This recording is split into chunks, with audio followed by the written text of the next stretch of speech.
I'm Kourtney Smith. And I'm Elyse Sharp. And we are two Shakespeare nerds who decided to make a podcast about our love for Shakespeare.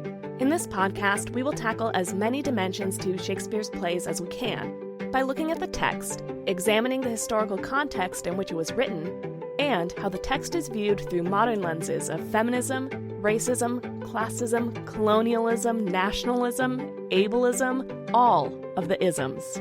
We will discuss how his plays shaped both the past and present, and, as actors, how his plays can be responsibly performed today. All while trying our best to approach his works without giving in to bardolatry. So, Shakespeare, anyone?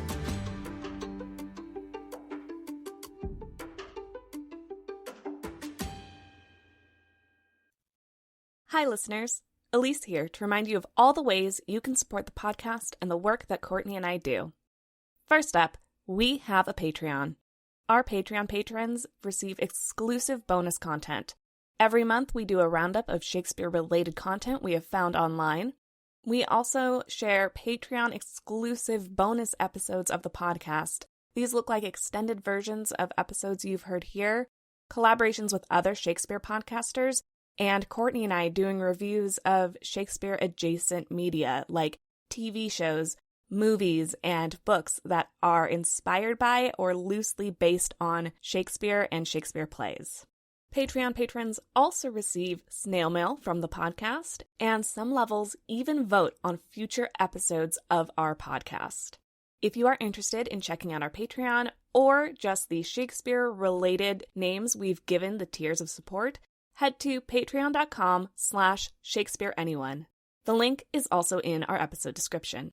After you've done that, please rate, review, and follow us on Apple Podcasts and Spotify. Your review might even make it on an episode. You can also follow us on Instagram, Twitter, and tell a friend. Word of mouth is our best form of advertising. Thank you so much for all of the support you give the podcast. Now, on to the episode. Welcome to another Shakespeare Anyone mini-episode. In these mini-episodes, we'll be exploring topics that are related to Shakespeare, but aren't necessarily connected to whatever play we've been discussing. And they're mini because, well, they're shorter than our other episodes. They're like quartos if the regular episodes are folio editions.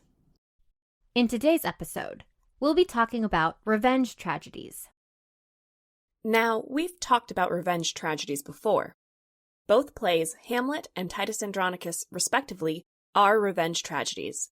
And the revenge tragedy genre is exactly what it sounds like, a drama in which the protagonist seeks revenge for an imagined or actual injury. In addition, these plays can question the morality of revenge and taking justice into one's own hands. The term revenge tragedy was introduced in 1900 by A. H. Thorndike to label a class of plays written in the late Elizabethan and early Jacobean eras, from roughly the 1580s to the 1620s. And this genre was popular. And that makes sense, because it grappled with early modern fears, anxieties, and moralities. As we've discussed in Hamlet, the certainty that Hamlet requires in order to avenge his ghostly father offers a crucial moral dilemma for both Hamlet and the audience. We also discussed antic disposition and feigned madness as a tool to potentially vindicate Hamlet if he does fulfill the revenge plot. In Titus Andronicus, we've spoken of the continuous cycles of trauma and pain both the Androniki and the Goths endure as a result of Titus's and Tamara's vigilante revenge plots. But revenge tragedies were around long before Hamlet, Titus Andronicus, or the slew of other early modern revenge tragedies like Thomas Kyd's The Spanish Tragedy, which we'll get to later. The genre was derived from the Roman tragedies of Seneca, who lived from 4 BCE to CE 65, roughly 40 years after Caesar's death. His plays, though known for being bloodthirsty, were also quite popular. They circulated around Europe as early as the 13th century, and they were regularly performed in theaters, universities, and courts by the 15th century. In fact, Seneca, his 10 Tragedies, was first published in English in 1581 by Thomas Newton, following individual publications in the 1550s and 60s. and Seneca made quite an impact on Shakespeare. Like we mentioned, Seneca shaped the Elizabethan and Jacobean revenge tragedies generally, but we also see verbal echoes that link Seneca to Shakespeare. For example, in Seneca's Medea, the title character invokes Hecate and visualizes the slaying of her own children, urging herself to be rid of her femininity. Quote, "Exile all foolish female fear," unquote. The scene ends with the visual of blood on her hands. Sound familiar to Lady Macbeth?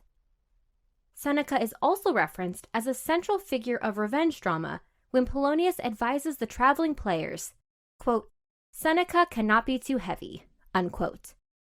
Here, Polonius advises the actors to really lean into the emotional heaviness of a Senecan revenge tragedy. Fun fact, Seneca was also one of the primary models for the 5-act play structure. Now let's talk about perhaps the most influential of all of the Elizabethan and Jacobean revenge tragedies, Thomas Kyd's 1592 The Spanish Tragedy, or Hieronymo is Mad Again. While Hamlet is often referred to as the greatest revenge tragedy of the era, Kyd's The Spanish Tragedy is most important because it established the new genre in English theater. Modeled after the Senecan tragedy, this play contains several violent murders, a character who personifies revenge, a vengeful ghost, and a play within a play to catch a murderer. Allusions to the Spanish tragedy show up throughout other plays written by Shakespeare, Christopher Marlowe, and Ben Jonson. So, Elizabethan revenge tragedies burst on the scene after the publication of Seneca's Tragedies in 1581, and then their popularity appears to have declined in the early Jacobean period, around 1620. According to literary scholar Fredson Bowers, the focus on revenge had shifted from revenge per se to a taste for violence and horror. This, according to Bowers, the bourgeois could not take, and so the form was corrupted. After 1620, quote, "Revenge had lost all power of true inspiration and remained only an artificial incentive to create and, in turn, to resolve strained and bewildering situations," unquote. But not everyone agrees with Bowers' conclusion. Linda Woodbridge, a specialist in English Renaissance literature, challenged this assessment and argued that, quote, "Vengeance was an essentially political phenomenon with very material roots, linked to the concepts of retribution and justice," unquote. And because of this, revenge was used consistently in the service of resistance by both royalists and parliamentarians throughout the English civil wars. Another thesis argues that the revenge drama is an enduring theatrical form from classical times to the present that continues to attract the attention of writers across the historical landscape. Luckily, modern scholars can examine the popularity of revenge as a theme in early modern works by using the Early English Books Online, abbreviated to EEBO, to identify occurrences of the words revenge, avenge, and vengeance, plus their derivatives. According to Renaissance drama scholar Alison Finlay, distance reading allows us to test revenge's decadence, political timelines, and durability. From their data, revenge did increase dramatically following the publication of Seneca's Tragedies. For example, between 1530 to 80, there were roughly 120 occurrences per million words. The next data jumps to 130 occurrences per million words between 1580 to 89. Now, to clarify, 50 years contained 127 occurrences, while 10 years contained 130 occurrences. The number continues to fluctuate over the course of the following decades and reaches its height at 167 occurrences per million words in 1590 to 99, then steadily decreases after 1610 to 19, down to 112 occurrences by 1690 to 99. Even though revenge, quote-unquote, in these texts reached its height in 1590 through 99, Finlay does also note that the concept of revenge tragedies as an essentially political phenomena can be seen in the numbers. First, the statistics from 1660 through 99 demonstrate the popularity of revenge following the English Civil War up until the end of the century, when both theatrical practices and the monarchy were restored. Also, the statistics show that there was a sort of preoccupation with revenge themes during the crises of succession after the deaths of Henry VIII, Edward VI, Lady Jane Grey, and Mary I. According to early modern literature scholar Deborah Willis, these popularity spikes also correspond with times when Protestant reformers and state authorities, quote, were energetically denouncing the private revenges of aristocratic clans and brawling at all social levels, unquote, as they sought to expand England's centralized legal system. In early modern plays, Elizabethan dramatists questioned the effectiveness of a central state judicial authority while also criticizing, quote, the innocent suffering produced by honor-driven feuds and factional violence, unquote. For more about the early modern legal system, check out our Macbeth episode, King James I's obsession with witchcraft in early modern Scotland and the Northborough witch trials, and our mini-episode, The Gunpowder Plot. The early modern revenge playwrights also brought women into the forefront of revenge tragedies. While men are often associated with the act of avenging, think patriarch-centered movies like Taken, that's not always the case, and especially not in Shakespeare's revenge plays. According to Willis, earlier revenge narratives and dramatic works often, quote, portrayed vendettas as grand struggles highlighting masculine traits of bravery, daring, and fighting skill. Women appeared, if at all, as idealized figures of chastity to be protected, or, more darkly, as vulnerable vessels of the enemy, unquote. But the early modern dramatists presented women as active participants in revenge plots and presented them in ambivalent terms, just as male revengers were.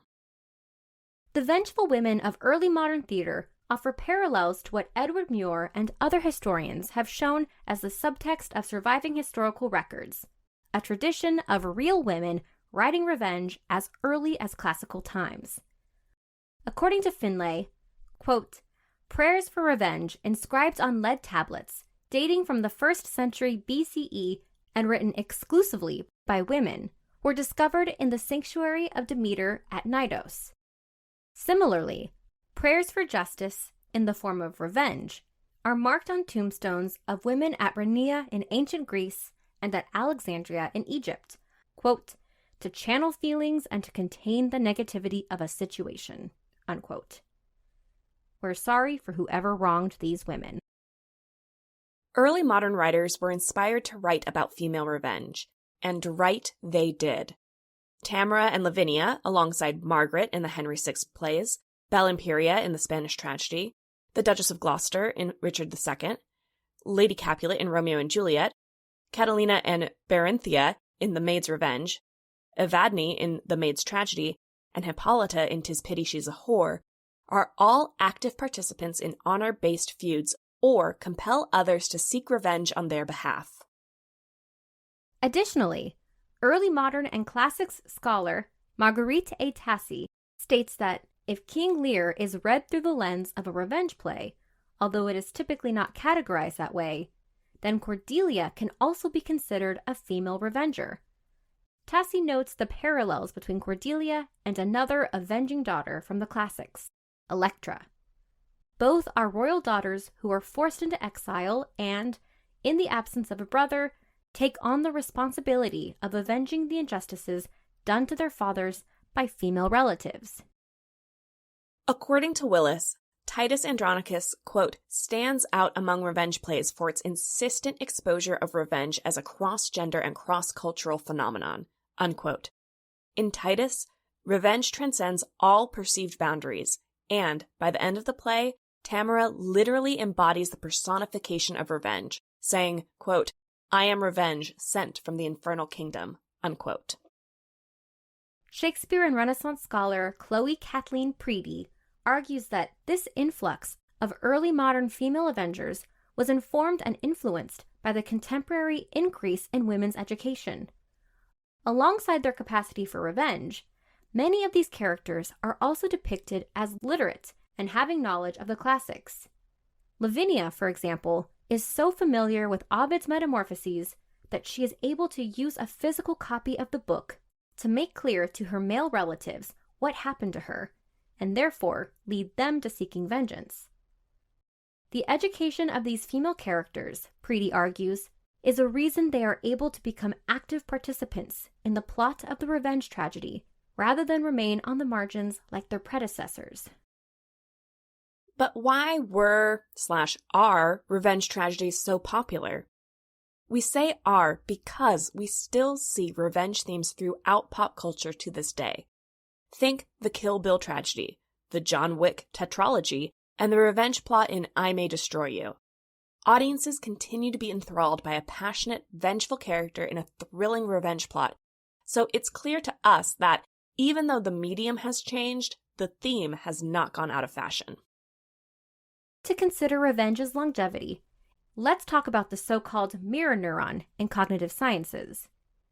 Now, we want to preface this by acknowledging that cognitive sciences evidence is not robust enough to be wholly certain in practice, but we still want to look at it. So, a mirror neuron fires in the nervous system when the organism observes an action performed by another, and this reveals the psychological basis to empathy, suggesting humans viscerally comprehend the actions, emotions, and intentions of others.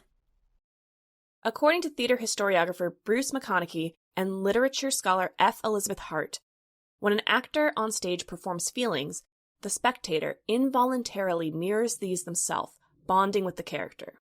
Ultimately, actors and spectators of revenge drama engage in a heightened echo of empathetic resonance throughout the course of the play, following the tension between a revenger's passion and the poise with which they craft a perfect revenge. Revenge tragedies have also been shown to evoke physiological responses in modern audience members. In 2017, the Royal Shakespeare Company, in collaboration with Ipsos Mori, the global network opinion and research specialist, tested the emotional engagement of 107 audience members who viewed a production of Titus Andronicus either live, as a film cinema production, or as a 360-degree filmed VR experience. These audience members were fitted with a heart rate monitor and interviewed after their viewing of the production. Across all three modalities, audience members experienced a comparable number of spikes in heart rate to above average levels. Cumulatively, watching Titus Andronicus raised audience heart rates to a cardio workout level for a total of 5 minutes, roughly 3% of the length of the production's runtime. Just like early modern Revengers audiences, modern audiences empathize for, root for, and question modern Revengers like The Bride, John Wick, and Arabella. We enjoy the twists and turns of their unfolding revenge plots, which, hopefully, lead them to success. To quote Queen Margaret from Richard III, "Bear with me, I am hungry for revenge." And that's revenge tragedies in early modern England. Thank you for listening to this episode. I'm Kourtney Smith. And I'm Elyse Sharp. This is Shakespeare, anyone? Thank you so much for listening to Shakespeare, anyone. Works referenced in this episode are available in the episode description. Our theme music is Never Ending Minute by Sounds Like Sander.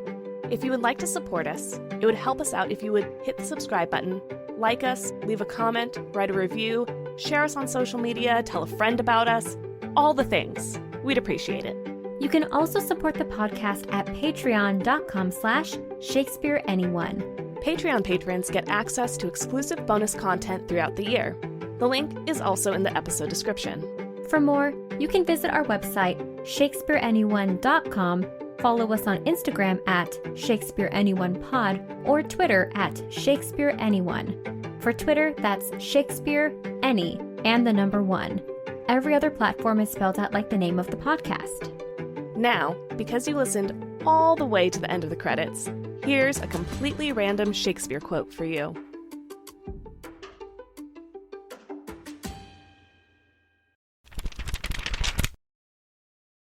From Henry IV, Part 2, Epilogue, spoken by a dancer. I meant indeed to pay you with this, which, if, like an ill venture, it come unluckily home, I break, and you, my gentle creditors, lose.